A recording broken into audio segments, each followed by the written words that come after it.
Hello, I'm Craig Barron. And I'm Ben Burtt. Welcome to Secrets of the Hollywood Archives. Oh, sorry. Cheetah has joined us as well. Cheetah, it's getting a little hot in here. Fan.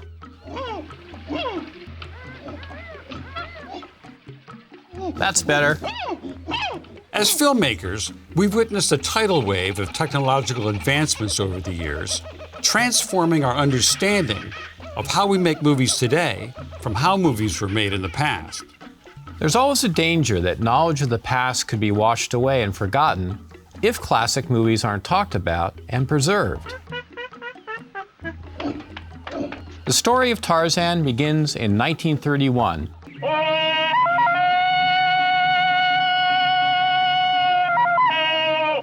Inspired by the highly successful Edgar Rice Burroughs novels and comic strips, the first Tarzan film starring Johnny Weismuller was Tarzan the Ape Man, directed by W.S. Van Dyke in 1932. Johnny Weismuller and Maureen O'Sullivan, picked by MGM studio head Irving Thalberg, were perfect casting choices for Tarzan and Jane. Weismuller was a natural hero and an exceptional athlete, winning 5 gold medals for swimming at the Olympic Games in the 1920s and 30s. Maureen O'Sullivan's ability to combine strength with a charming vulnerability sparked a radiant chemistry with Weismuller, made the series a hit, and led to 5 more Tarzan sequels starring the MGM duo.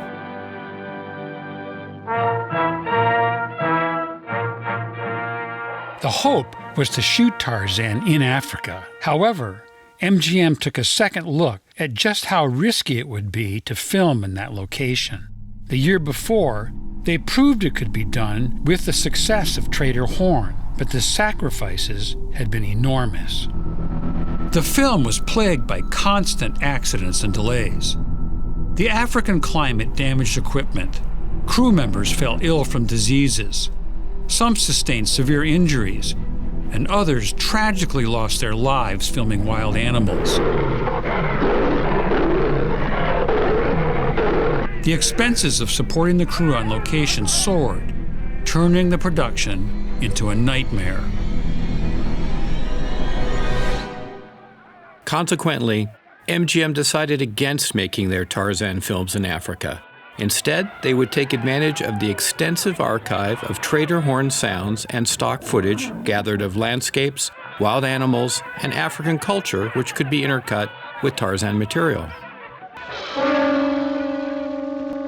As a result, all the Tarzan movies were shot on MGM's soundstages and back lot in Culver City, California, and a few nearby locations in the Los Angeles area. Visual effects were utilized to recreate the various African settings in a safe, controlled environment. Here is an example of a jungle set from Tarzan and His Mate. We see director Van Dyke with his crew filming comfortably on an MGM soundstage. How much further is it? Seen through camera, this indoor setup effectively recreated Africa on the soundstage. The best part is there were no tsetse flies. Ouch!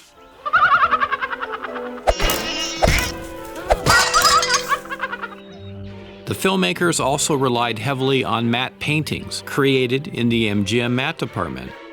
An example of this are the scenes that take place at the fictional Mutia Escarpment. These shots were created as paintings on masonite board, approximately 1 and 1.5 by 2 feet in size. The painted scenes were then added to the live-action footage to extend the set and establish various African settings, such as the cliff face of the escarpment and the elephant graveyard. Supervised by special effects artist Warren Newcomb, MGM had a large matte department in the 1930s, employing over 50 cameramen and matte painters. MGM kept their own private zoo on the back lot, filled with all the exotic wild animals needed for the picture. The studio faced a problem. African elephants were too wild to train for film work.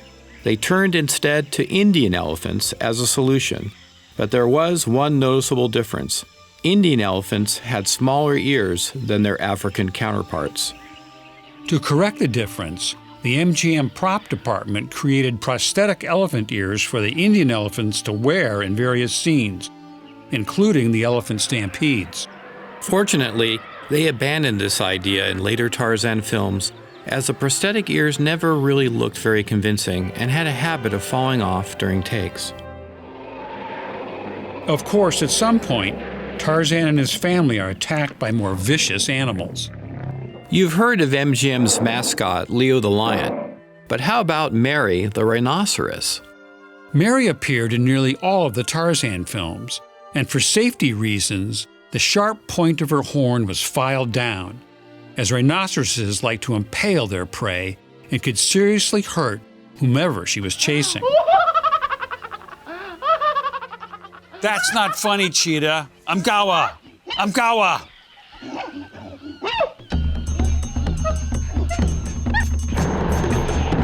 In Tarzan Finds a Son, young Johnny Sheffield, as Boy, faced a thrilling, seemingly dangerous attack from Mary in an exciting chase sequence. MGM's special effects wizard A. Arnold Gillespie was tasked with finding a way to shoot the sequence without putting Sheffield in any real danger.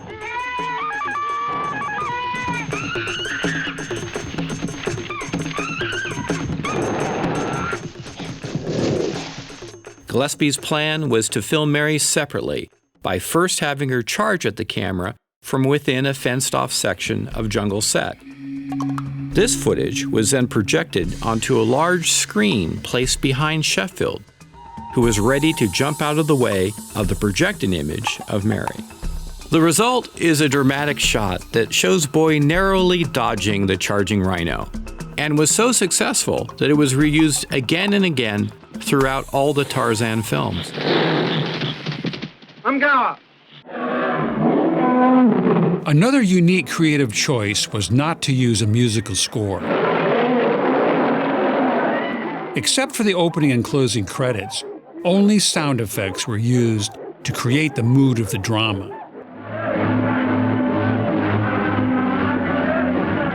The script described in detail how sounds could be used to amplify the suspense, and when necessary, the shock value of the action.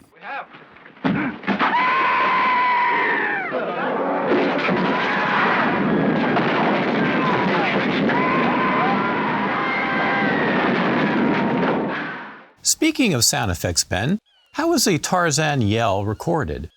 The exact details remained a closely guarded secret for years. I thought Weismuller could do the yell himself, kind of like how someone would yodel. The final sound effect is the result of a more complicated process than just a straightforward recording of Weismuller.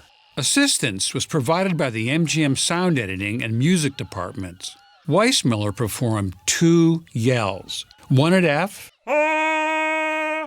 and one at F sharp. And those recordings were copied, played backwards, and spliced onto the original, tail to head.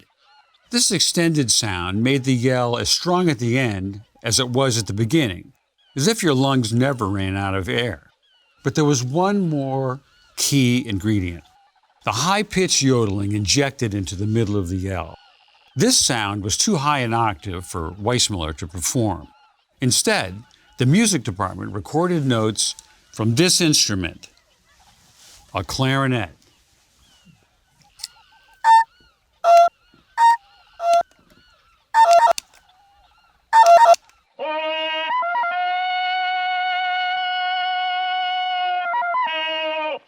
The same process and the same clarinet notes were used to enhance the Jane and Boy yells as well.